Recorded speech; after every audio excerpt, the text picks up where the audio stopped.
और राष्ट्रपति का ही खर्चा नहीं है, प्रधानमंत्री का, उप प्रधानमंत्री का, वाणिज्य मंत्री का, वित्त मंत्री का, मंत्रियों का खर्चा हजारों करोड़ में है।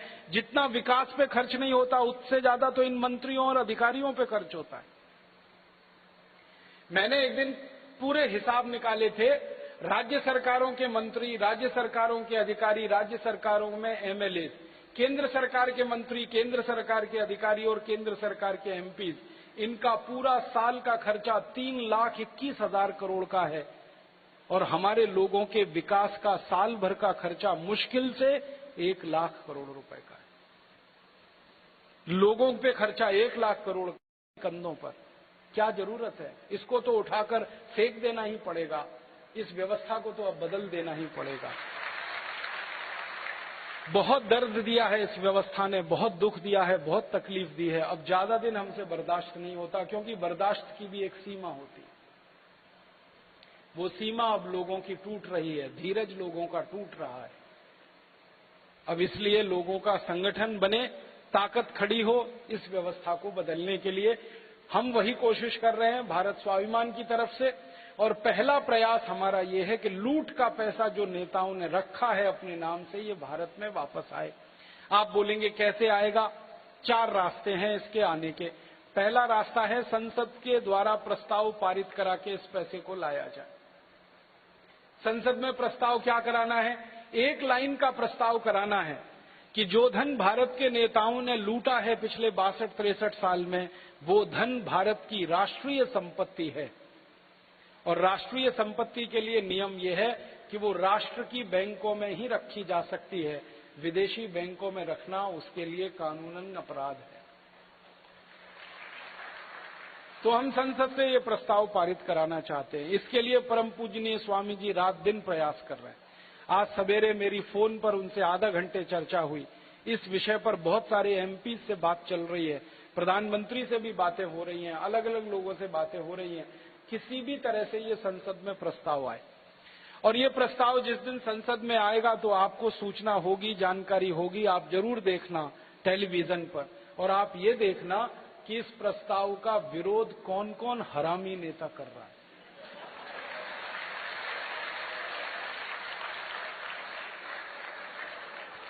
जो विरोध करेगा, पक्की बात है, हरामी वही है, भ्रष्टाचारी वही है, धन उसी का है, वही ना विरोध करेगा, और कौन करेगा?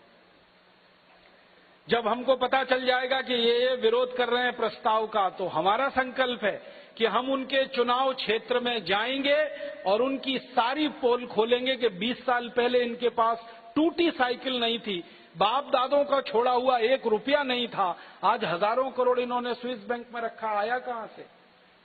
और चुनाव क्षेत्र में जब उनकी पोल खुलेगी तो लोग खुद ही उनको सजा दे देंगे और अपना न्याय खुद से अपने हाथ में ले लेंगे। हमारी तो कोशिश है कि इस रास्ते में रोड़ा अटकाने वाले किसी भी नेता को छोड़ने वाले नहीं है हम। अंग्रेजों को नहीं छोड़ा तो इनको कैसे छोड़ देंगे? और इनके लिए कड़े कानून की व्यवस्था है। क्या होना है? स्वामी जी कहते हैं कि बिजली के तार से उल्टा लटकाएंगे और नीचे आग जलाकर उसमें मिर्ची का पाउडर झोंकेंगे।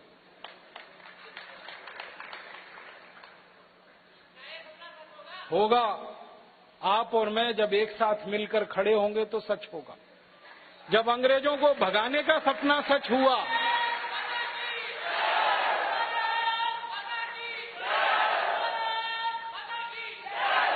जब अंग्रेजों को भगाने का सपना सच हुआ, तो इन काले अंग्रेजों को भी भगाने का सपना सच होगा। तो जाता कहां है ये पैसा? हम तो इनकम टैक्स में दे रहे हैं, हम तो सेंट्रल एक्साइज में दे रहे हैं, हम तो रोड टैक्स में दे रहे हैं, उसमें कोई कमी नहीं कर रहे हैं। सरकार हर साल बढ़ाती जा रही है, हम बढ़ा हुआ टैक्स भी दे रहे हैं। अप्रत्यक्ष कर, इनडायरेक्ट टैक्सेस इतने बढ़ाए हैं सरकार ने जो दुनिया के किसी देश में नहीं बढ़े होंगे। वो सब बढ़ा हुआ टैक्स का पैसा हम दे रहे हैं, कभी हमने कमी नहीं की। लेकिन वो पैसा जा कहां रहा है? विकास तो हो नहीं रहा है। आजादी के 62-63 साल के बाद भी 2.5 लाख गांव में पीने का पानी नहीं है। 21 करोड़ परिवार हैं इस देश के, गांव में रहते हैं, उनमें से सिर्फ 7 करोड़ परिवारों को पीने का पानी है। 14 करोड़ को तो पीने का पानी नहीं है। 3 लाख गांव में चलने की सड़क नहीं है। 2.5 से पौने 3 लाख गांव में बिजली नहीं है इस देश में, उद्योग नहीं है, व्यापार नहीं है, गांव उजड़ रहे हैं, लोग भागकर शहर में आ रहे हैं और शहर में आकर क्या जीवन बिता रहे हैं। जो गांव में रहने वाले बेरोजगार लोग थे वो शहर में आकर नौकरी की तलाश में झुग्गी झोंपड़ियों में अपना जीवन बिता रहे हैं। हमारे बड़े बड़े शहरों में झुग्गी झोंपड़ियां बढ़ रही हैं, बंबई है, दिल्ली है, मद्रास है, कलकत्ता है, ऐसे सारे बड़े शहरों की 65% आबादी झुग्गी झोंपड़ी में रहती है।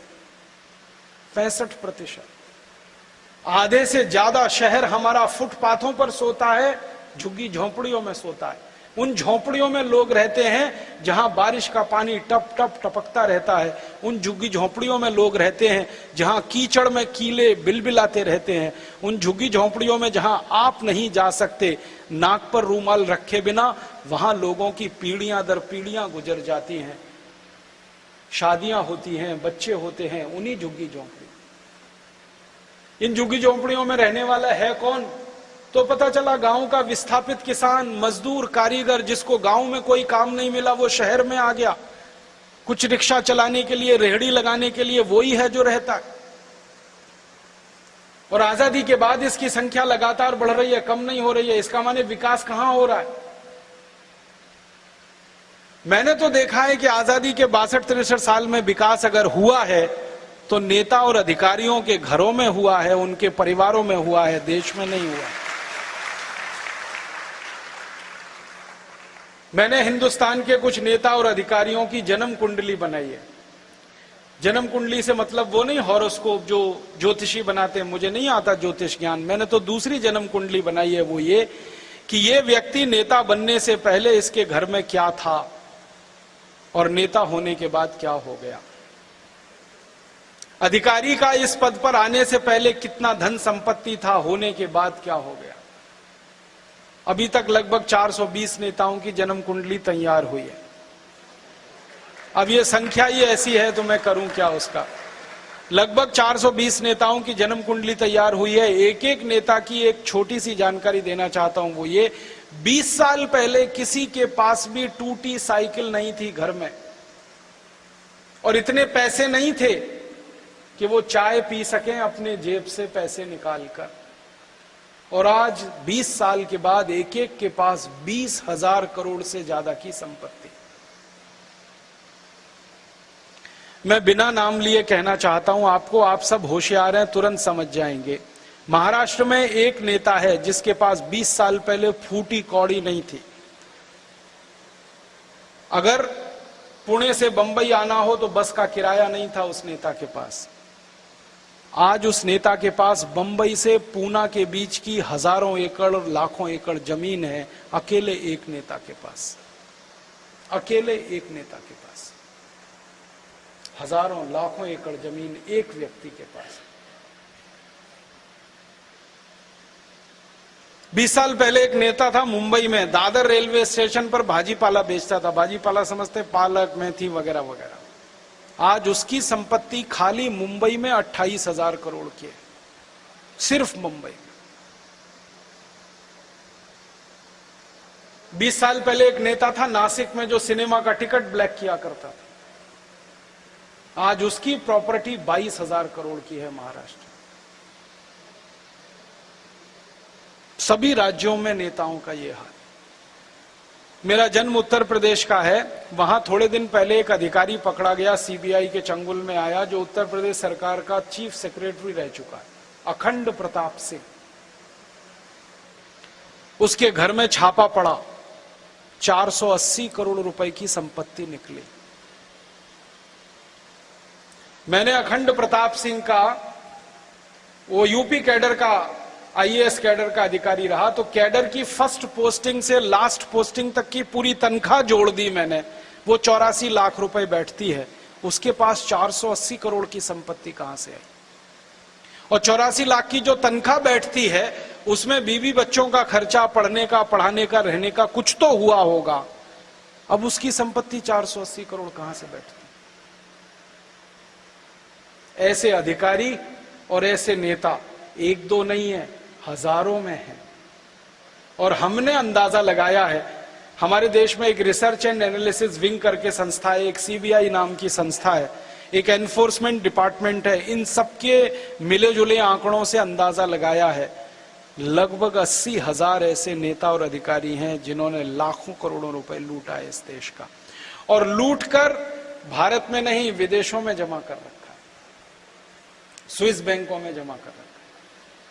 स्विस बैंक के अधिकारियों का एक एसोसिएशन है, वो बताते हैं कि भारत के नेता और अधिकारियों का उनके यहां 75 लाख करोड़ रुपए जमा है, 1500 अरब डॉलर। स्विस बैंक के अलावा दूसरे देश हैं दुनिया में जहां पर टैक्स हेवंस कहा जाता है, जहां इनकम टैक्स नहीं लगता, वहां 35 लाख करोड़ जमा है। कुल मिलाकर 110 लाख करोड़ रुपए लूट लिया इन नेता और अधिकारियों ने मिलकर पिछले 62-63 साल। अब समझ में आता है कि आप जो टैक्स का पैसा देते हैं, मैं जो टैक्स का पैसा देता हूं, वो विकास में नहीं लगता, वो नेताओं की तिजोरियां भरता है, अधिकारियों की तिजोरियां भरता है।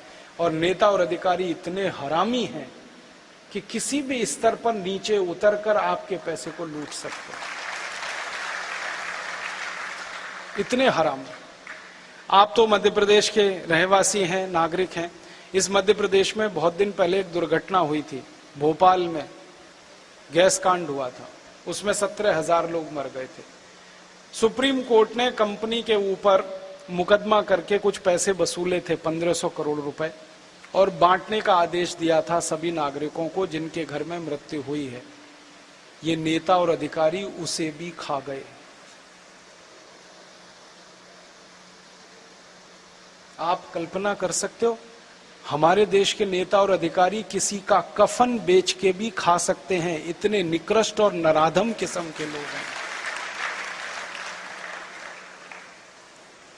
पूरी दुनिया में इतने भ्रष्ट, इतने हरामी, इतने नराधम अधिकारी और नेता शायद ही किसी देश में मिलेंगे जो इस भारत देश में।